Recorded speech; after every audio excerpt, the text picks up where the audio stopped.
बहुत समय पहले एक गांव में एक किसान रहता था। उसके पास काफी संपत्ति थी क्योंकि उसने बहुत सालों तक खूब मेहनत किया था। उसके पास बहुत बड़े बड़े खेत थे पर वह बहुत दुखी था क्योंकि उसके बेटे बहुत पसंद आलसी थे। ना तो वह उसकी मदद करते थे, सारे दिन सोते ही रहते थे और अपना समय फालतू के खेलों में बर्बाद किया करते थे। एक दिन किसान बहुत बीमारी पड़ गया। उसके बेटों ने डॉक्टर को बुलाया जहां डॉक्टर ने कह दिया कि आपके पास ज्यादा समय नहीं है, आपकी कोई आखिरी ख्वाहिश हो तो पूरा कर लें।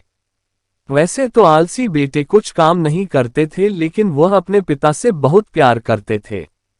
डॉक्टर के जाने के बाद वह सभी रोने लगे।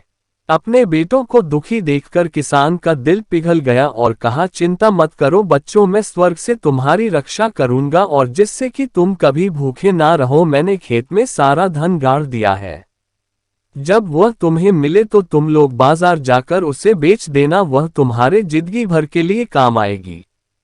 कुछ ही समय के बाद किसान की मौत हो गई। कुछ दिन तक दुखी बेटे दुख के मारे कोई काम नहीं कर पाए, पर फिर उन्हें लगा भोजन के लिए कुछ तो करना पड़ेगा।